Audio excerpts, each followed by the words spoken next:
Influences of technology on communication.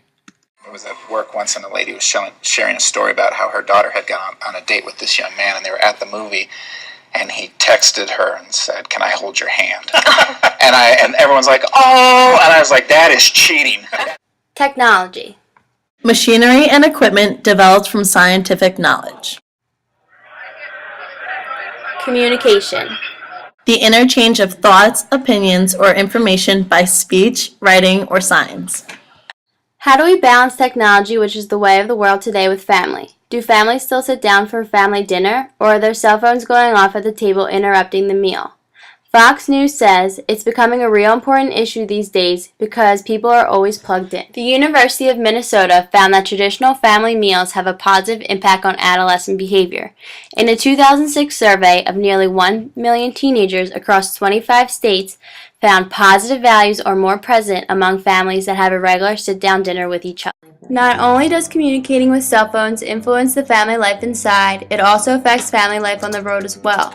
33 states and D.C. ban all cell phone usage while driving. Not only is this a teenage issue, but 47% of adults admit to texting while driving as well. Communication is key to family life, but when the impact of texting and driving could be major injuries and possible death, is it really worth it? Parents need to communicate on a personal level about how important it is to stay safe while on the road communicating with your cell phone. Kaiser Family Foundation reported that Americans between the ages of 8 and 18 spend on average 7.5 hours a day using some sort of electronic device, for example, smartphones, MP3 players, and computers. According to Pew Research Center, 2/3 of texters said that they were more likely to use their cell phones to text friends than call them. With the high demand of technology and keeping up to date with it, especially with iPhones, a heavy financial burden is definitely placed on the family impact with income. With the families having to keep up with this financial income, this is where we start to see dual income families taking over the norm of society and seeing the breadwinner family fade away. According to Galvin and Bromell, from 1970 to 1990, the number of working married women with children under age 6 increased 49 to 58%. These authors also report that in families with children ages 6 to 17, 73% of the women are employed.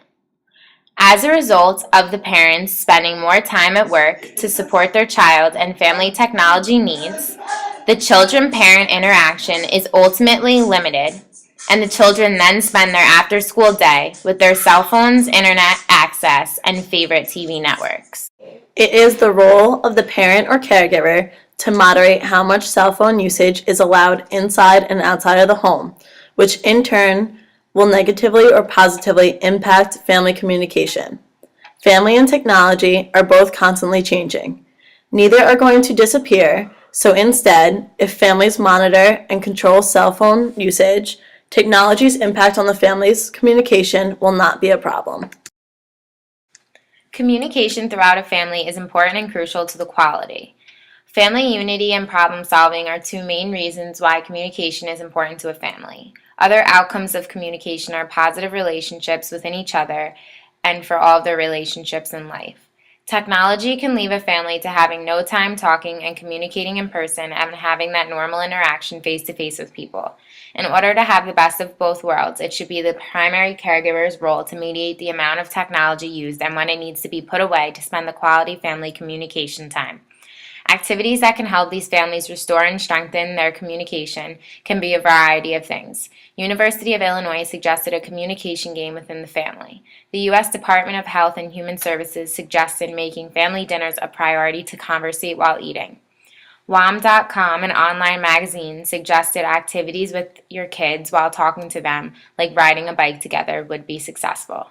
In addition, family therapy can also be a family's best option. According to the Mayo Clinic, family therapy helps families learn and practice improved methods of interacting with each other. Ending this presentation, I will leave you with this question. Is texting and cell phone usage allowing children to become more connected and supportive of their friends and families, or is the quality of their interactions being diminished?